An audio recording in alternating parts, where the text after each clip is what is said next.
से फाउंडर सुशील केडिया जुड़े हैं, उनसे समझते हैं मार्केट का setup. Sushil ji, good morning.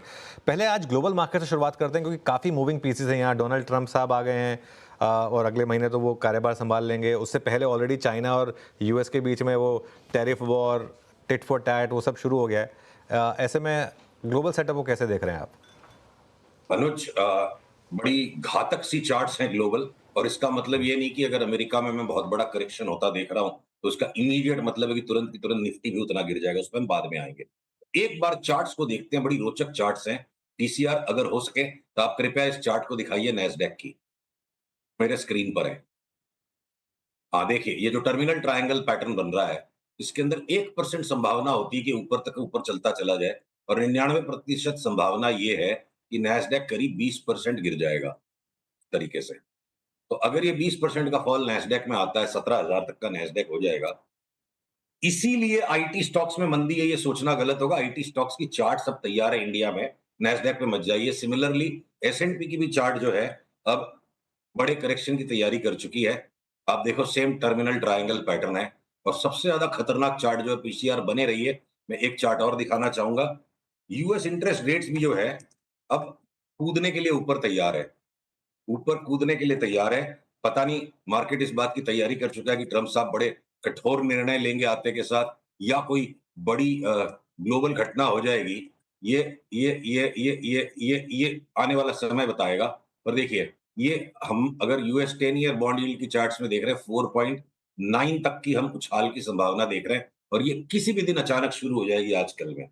अब और भी चार्ट्स हैं, पर मौखिक तौर पे उसे बताता हूं। वॉलेटिलिटी इंडेक्स भी वहां जंप मारने को रेडी है। और क्रूड की चार्ट जो सबसे घातक चार्ट है, कि क्रूड लगता नहीं 61-62 डॉलर की मंदी हो और ये $100 का आंकड़ा भी पार कर जाए शने शने 1.5-2 महीने में। बिटकॉइन में 35% का कोलैप्स नजर आता है। तो बिटकॉइन रिस्क ऑन का सबसे बड़ा इंडिकेटर है। ये प्योरेस्ट कमोडिटी है, इसमें कभी स्कैरसिटी नहीं होती। पर क्रूड ऑयल में स्कैरसिटी भी फैक्टर काम करता है, और रिस्क ऑन भी। तो अगर कोई स्कैरसिटी ड्रिवन बड़ी पुश आएगी क्रूड में, बाकी ग्लोबल मार्केट का सेंटीमेंट बाकी जो चार्ट्स में बता चुका हूं उससे खराब लगता है। तो क्या पता, मैं अनुमान लगा रहा हूं सारे चार्ट्स को देख के, कि आने वाले दिनों में, अगले 4 से 6 सप्ताह में, कोई भयावह जियो पॉलिटिकल सिनारियो प्ले आउट कर जाए, साथ साथ में ट्रंप के आने के बाद जो एक युग ओके। परिवर्तन सा होगा। तो सुशील, इसमें एक चीज़ है, आपने नैस्डैक पर बड़ी गिरावट की बात की, तो उसमें क्या लीड करेगा? क्या एनवीडिया और टेस्ला लीड करेंगे उस गिरावट को, या बाकी के फैंग स्टॉक्स? देखिए, टेस्ला पे अनुज अपनी बात हुई थी 6 महीने पहले, कि ये डबल हो जाएगा यहां से। और अब टेस्ला के स्टॉक पे हमारी एक बहुत ही रोचक फोरकास्ट है कि आधे से ज्यादा हो जाएगा नीचे, मतलब 50% से ज्यादा गिर जाएगा, हो सकता है 70% गिरे। और कल एलॉन मस्क ने एक बड़ा रोचक सा ट्वीट कर दिया, शॉर्ट सेलर्स की जान जा रही है। एलॉन मस्क, मेरे को लगता है, सट्टा बहुत बढ़िया करता है। जैसे बिटकॉइन में और डोजी कॉइन में भी लास्ट 2-3 साल उनकी बड़ी टाइमली ट्वीट्स होती थी। तो ये जो शॉर्ट स्क्वीज का अंत आ रहा है टेस्ला में, और मुझे लगता है कि टेस्ला $100 के नीचे चला जाएगा, आज की तारीख में $400 के आसपास है, तो एक बहुत बड़ा कोलाहल मच सकता है ग्लोबल मार्केट्स में।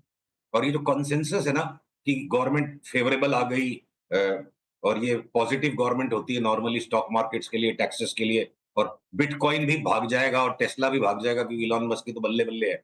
वो बल्ले बल्ले में सारी दुनिया लेगी, तो शाणे बेचेंगे। ऐसी चार्ट्स का सेटअप हमें लगता है। पर हुँ। उतनी एक्सट्रीम चार्ट्स इंडिया में नहीं है। हो सकता है इंडिया मार्केट एक वापस डीकपलिंग का नया दौर दिखा दे, कि एक माइनर करेक्शन ही दे और निफ्टी नया लो न बनाए। हो सकता है बैंक निफ्टी पिछले लो को एक बार रीटेस्ट करे मैक्सिमम। तो इंडिया के मार्केट्स और ग्लोबल मार्केट्स में कुछ डिस्कनेक्ट बन सकता है, ऐसी चार्ट्स में अभी संभावनाएं लगती है। चलिए अब इंडियन मार्केट पे आ जाते हैं। सुशील, ये तो बड़ी बात हो गई। निफ्टी पर क्या बॉटम बना, और क्या अब हम वापस ऑल टाइम हाई पर जा रहे हैं? और बैंक निफ्टी, यहाँ पर क्या व्यू बन रहा है? तो अनुज, ऐसा है कि विरोधाभास हैं, और उन्हें हमें सतर्कता के साथ अपने माइंड में रख के चलना पड़ेगा। एक तरफ तो निफ्टी की अगर हम लॉन्गर टर्म व्यू ले 6 महीने वाली, तो भाई 27,000 की चाल शुरू हो चुकी है। जो ये बॉटम बना था 23,273 के आसपास, 23,270 पे जो बॉटम बना था, लगता है कि वो 27,000 तक हम जाएंगे, 27,200 तक। पर इस बीच में जो एक बार जो ये जो रैली हो गई है 1500 करीब पॉइंट्स की, ये 1500 पॉइंट में से 700 पॉइंट करीब एक करेक्शन आ जाए with in the rally, 1500 point की मूवमेंट के बाद 500-700 पॉइंट का पुल बैक आके चले मार्केट, इससे ज्यादा करेक्शन अभी तो निफ्टी पे नजर नहीं आता है। उसमें हो सकता है कि कुछ स्टॉक्स बहुत ज्यादा करेक्शन दे देंगे और कुछ स्टॉक्स जैसे रिलायंस जैसा स्टॉक बिल्कुल पकड़ ले बाजार को, घटे ही नहीं और इसलिए निफ्टी की फॉल डैम्पेन हो जाएगी। पर सेम कॉन्फिडेंस मुझे बैंक निफ्टी के पैटर्न्स पे नहीं आ रहा है। बैंक निफ्टी अगर पीसीआर वापस चार्ट दिखाए, मेरा अनुरोध मान ले, तो चार्ट के सारे बात शब्दों में ज्यादा स्पष्ट हो जाती है। बैंक निफ्टी कोई 200-400 पॉइंट की उछल-कूद अभी भी दिखा दे, थोड़ी-सी माने तेजी का रुख बनाए रखे 2-4 दिन, तो कोई बड़ी बात नहीं होगी। तो जो स्प्रेड है ना, बैंक निफ्टी लगता है कि एक बार बड़ी तेजी पकड़ने के पहले वापस 49,000 के आसपास जाने की रिस्क लगती है। तो अगला करेक्शन आए, उसमें हो सकता है लार्ज बैंक्स में ज्यादा करेक्शन आ जाए और आईटी के स्टॉक्स में बड़ा करेक्शन आ जाए और एफएमसीजी और रिलायंस बाजार को संभाल ले, निफ्टी को संभाल ले। अभी तक की चार्ट्स ऐसी हैं, बदल जाएगी तो फिर अगले सप्ताह मुझे नई बात करनी पड़ेगी। चलिए, अब बात करते हैं कुछ स्टॉक स्पेसिफिक जो आपने मुझे कुछ आपके चार्ट्स भेजे, उसमें आरबीएल बैंक और बंधन पर आप काफ़ी बुलिश लग रहे हैं। किस तरीके के पैटर्न्स हैं यहाँ पर?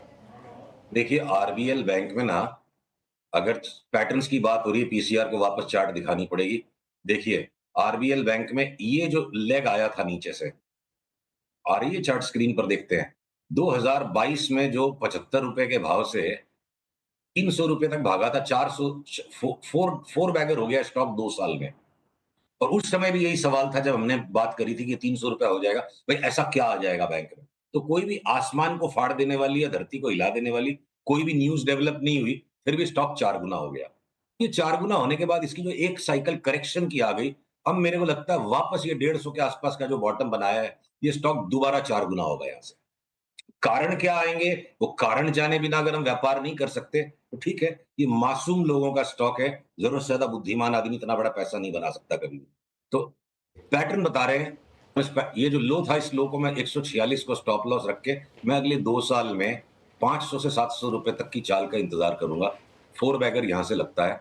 और बंधन बैंक में भी देखिए, आरबीएल जितनी स्मूथ पैटर्न नहीं है, फिर जितना दबा-दबा के कोई इसका माल लिखता जा रहा है। ये किसी भी टाइम यहाँ से उछले और ये 176 वाला 500 साढ़े 500 हो जाए, ऐसा मुझे लगता है। और ये चाल कब ट्रिगर करेंगे हम?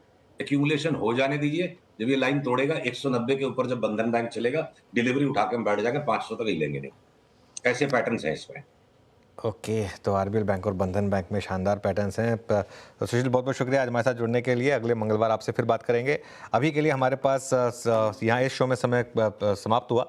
एक छोटा सा ब्रेक लेंगे। ब्रेक लेकर जब वापस लौटेंगे तो एक बहुत ही खास conversation, Motilal Oswal financial services की जो एनुअल वेल्थ क्रिएशन रिपोर्ट है वो आई है बाहर, और उस पर एक बहुत ही शानदार रिपोर्ट है, वो उसकी हाईलाइट्स पर बात करेंगे रामदेव अग्रवाल जी के साथ, बस इस ब्रेक के तुरंत बाद।